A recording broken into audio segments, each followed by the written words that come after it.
बेहिमते ने जेड़े पैके शिकवा करण मुकदरा दा उगण वाले उग पैंदे ने सीना पाड़ के पत्थरां दा मंजिल दे मत्थे दे उत्ते तख्ती लगदी उन्हां दी जेड़े घरों बना के तुरदे नक्शा अपने सफरा दा। नमस्कार, मैं हूं विवेक और आप सभी का हार्दिक स्वागत, अभिनंदन, आदाब, आभार, इस्तकबाल, खैर मकदम है कलाम एकेडमी के डिजिटल प्लेटफॉर्म पर, जहां पर आज हमारे साथ मौजूद हैं सार्थक सिंह यादव साहब। सार्थक सिंह यादव एक ऐसी शख्सियत जो हरियाणा की गलियों से निकलकर लबासना के उस खूबसूरत माहौल में जा रहे हैं, वो माहौल जो तैयार करता है हिंदुस्तान के प्रशासनिक सेवा के अधिकारियों को। इस साल के जो परिणाम जारी हुए उसमें 393 रैंक हासिल करके इस महान शख्सियत ने, इस व्यक्तित्व ने यह बता दिया कि किस तरह से अपनी मेहनत से किसी भी मुकाम को हासिल किया जा सकता है। तो आज की खास बातचीत हमारी सार्थक सिंह जी से ही होगी। सर, आपका बहुत बहुत स्वागत है कलाम के प्लेटफॉर्म पर। और सबसे पहले मैं कॉन्ग्रेचुलेट आपको करना चाहूँगा कि एक एग्ज़ाम जिसकी सफलता हर इंसान को एक जीने की वजह देती है, जब भी कोई व्यक्ति सेलेक्ट होता है तो हर शख्स ये चाहता है कि किसी ना किसी रूप में उस व्यक्ति के साथ हम अपना रिश्ता जोड़ें, कि वो हमारे इस तरह से नोन है, हमारे गांव के हैं, वो परिचित हैं। अब जब आप पीछे मुड़कर देखते हैं तो कैसा लगता है सर? धन्यवाद विवेक जी। और बहुत अच्छा लगता है। ये पता चलता है कि what I am capable of, कितना कुछ इंसान कर सकता है जी। इंसान ईश्वर का बनाया हुआ सबसे बड़ा करिश्मा है, सबसे बड़ी ताकत है। इंसान से बड़ी ताकत वर्ल्ड में कोई नहीं है। इंसान के मन से बड़ी शक्ति किसी चीज में नहीं है। तो ये देख के बहुत अच्छा लगता है कि मैं अपने एबिलिटीज को यूटिलाइज करके इस जर्नी को पार कर पाया और यहाँ पहुंच पाया। सर, एक चीज़ जो मुझे जाननी थी कि 3 इसके चरण हैं, प्रीलिम्स, मेंस और इंटरव्यू। तो आपके हिसाब से, क्योंकि बच्चों के दिमाग में एक डाउट रहता है कि मैं किस पर ज़्यादा फोकस करूं, किस पर कम फोकस करूं, तो हॉलिस्टिक वे में what should be the strategy of a student?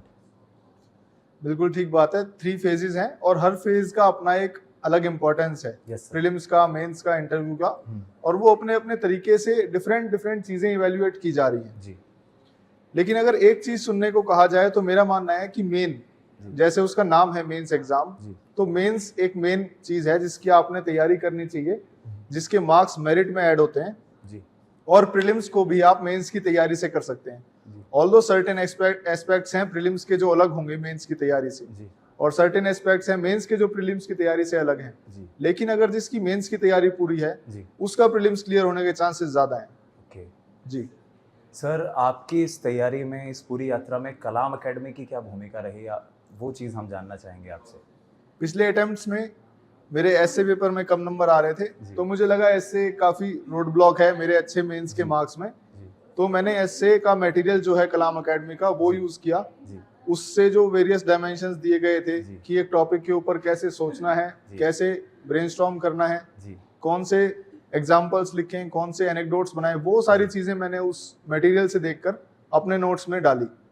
और इंटरव्यू गाइडेंस प्रोग्राम का जो सार मॉक वीडियो एनालिसिस होता है, उससे हमें ये पता चलता है कि मेरे इंटरव्यूज में मैं कहाँ दिक्कत कर रहा हूँ, मॉक इंटरव्यूज में मेरा एक पेन पॉइंट क्या है। तो वो एनालिसिस जो था वो हेल्पफुल रहा इंटरव्यू के मार्क्स इंक्रीज करने में। ओके सर, कोई ऐसी टैक्टिक, कोई ऐसी स्ट्रेटजी जो आपको लगता है कि भाई ये एक हर स्टूडेंट का एक वो मूल पॉइंट होना चाहिए, इस एक्सिस के अराउंड ही उसे रिवॉल्व करना चाहिए, कोई ऐसा तरीका जो आपने अपने हिसाब से बनाया हो कि उसे कितना उसको नॉलेज होना चाहिए, कैसी उसकी प्रिपरेशन होनी चाहिए, कब उसे रिवाइज करना चाहिए चीज़ों को, उस पर आपका थोड़ा सा फोकस जानना चाहेंगे सर? देखिए, एक्सिस आपका होना चाहिए यूपीएससी का सिलेबस और यूपीएससी के पास्ट ईयर के क्वेश्चंस जी। क्योंकि यूपीएससी एस्पिरेंट से 2-3 तरीकों से ही कम्युनिकेट करता है जी। एक तो है यूपीएससी का नोटिफिकेशन जी, दूसरा है यूपीएससी का सिलेबस, और तीसरा है यूपीएससी ने जो क्वेश्चंस पूछे हैं पास्ट में वो एक डायरेक्टली यूपीएससी के अंदर से आने वाली इंफॉर्मेशन है जी। तो आप कोई भी पढ़ाई करें जी, आप कोई भी मटेरियल लें जी, आपने ये देखना है कि क्या आपकी पढ़ाई या क्या आपका मटेरियल वो प्रीवियस ईयर क्वेश्चंस आंसर कर पाने में सक्षम है या नहीं जी।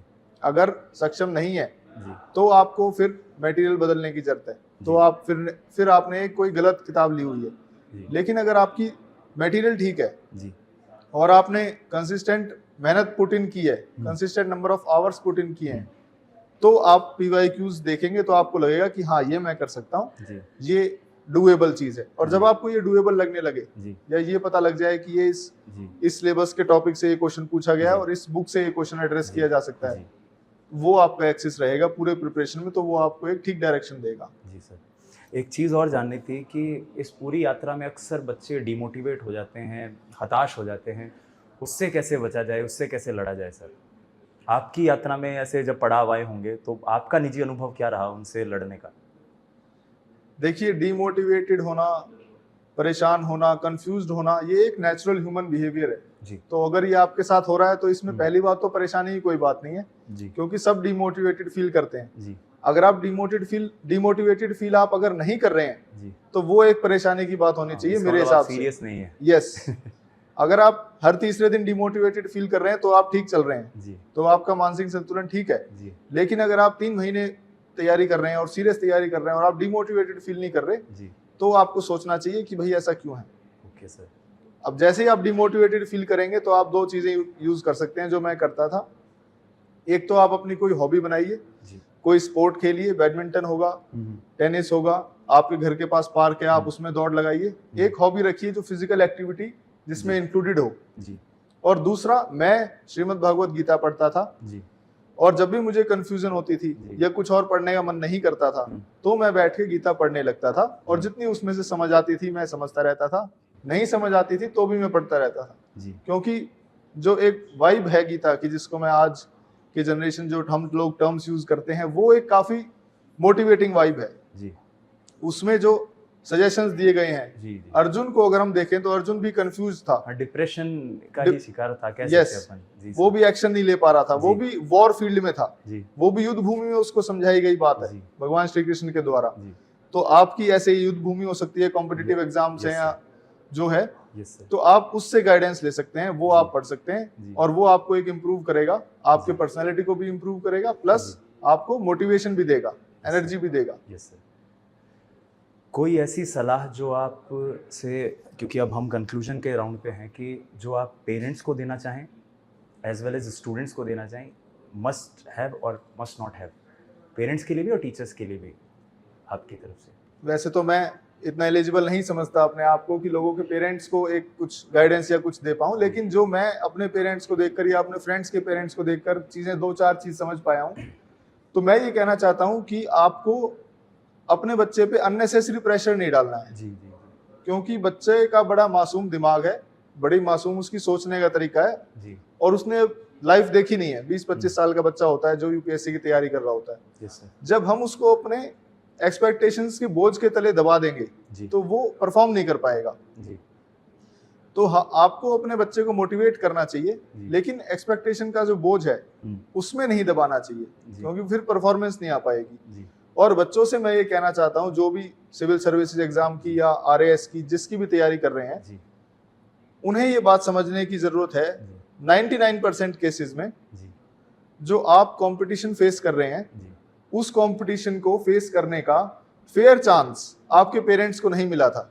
यस या तो इकोनॉमिक कंडीशंस ठीक नहीं थी, जी या आपके पेरेंट्स को नौकरी करनी पड़ी अपनी उम्र से पहले भाई बहनों को सपोर्ट करने के लिए, जी जी जी या उनको कहीं जाना पड़ा दूर, बेशक फौज में, और वो पढ़ नहीं पाए, फौज में भर्ती हो गए, पुलिस में भर्ती हो गए, जी तो पढ़ाई कंटिन्यू नहीं हो पाई किसी वजह से। तो वो एक फेयर अपॉर्चुनिटी आजकल अगर आपको मिल रही है तो आपने उस अपॉर्चुनिटी का भरपूर फायदा लेना है जी कि मैं वो कंपटीशन फेस कर रहा हूँ, मैं वो लड़ाई लड़ रहा हूँ जो मेरे पेरेंट्स को फेयर चांस नहीं मिला था फाइट करने का या उसमें अपीयर होने का। तो आपको उस अपॉर्चुनिटी को जाया नहीं होने देना है। और ये बहुत बड़ा मोटिवेशन, बहुत बड़ा मोटिवेशन होता है ये। Yes sir. तो आप जब इस चीज को समझेंगे तो आप उसमें रिलीजियसली हार्डवर्क करेंगे, जी सर। और हार्डवर्क करने के बाद जो होता है वो आपके हाथ में नहीं है। जी भगवान श्री कृष्ण ने कहा है कि भाई कर्म करो, फल की इच्छा मत रखो। कदाचन है। जी जी तो आप अपना हार्डवर्क करो, आप अपना कर्म करो, और जो होगा वो तो होगा ही, पर आपको हार्डवर्क करने के बाद सेटिस्फेक्शन मिल जाएगी कि भाई मैं इतना पढ़ सकता था, मैंने इतना पढ़ दिया। बाकी जो होगा नहीं होगा, कुछ और बहुत अच्छा होगा, यही बहुत अच्छा होगा, आप टॉप कर दोगे, वो सब एक ईश्वर की देन है, ईश्वर की इच्छा है। जी मैं तो ये मानता हूँ कि जो अच्छा हुआ वो ईश्वर कृपा है, और जो अच्छा नहीं हुआ वो ईश्वर इच्छा है। ओके।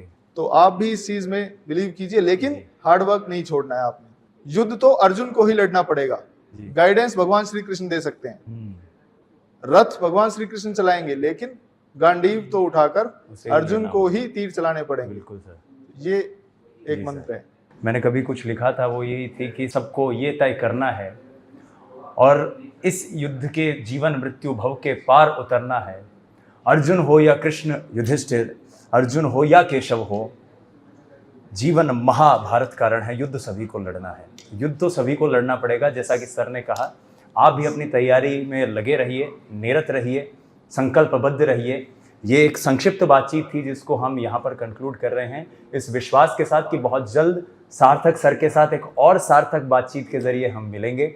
और ख़ास तौर पर जो मैं समझ पा रहा हूँ कि एक ऐसा पॉडकास्ट हम सर के साथ करें जिसमें एक एस्पायरेंट के लिए भगवत गीता जैसी मोटिवेशनल बुक कैसे यूज़फुल हो सकती है, बिकॉज सर उसका एक जीता जागता प्रमाण है कि किस तरह उन्होंने अपनी इस यात्रा में भगवत गीता को साथी बनाया। Thank you so much sir, आप यहाँ पधारे, आपने अपना वक्त दिया और टीम कलाम आपके लिए बहुत सारी विशेज़, बहुत सारी ग्रीटिंग्स देती हैं कि आप इसी तरह हमारा और पूरे देश का नाम रोशन करें। जहाँ भी आप सुशोभित हों वहाँ आपकी उपस्थिति से सार्थकता ही हमें देखने को मिले। Thank you so much sir, बहुत बहुत धन्यवाद।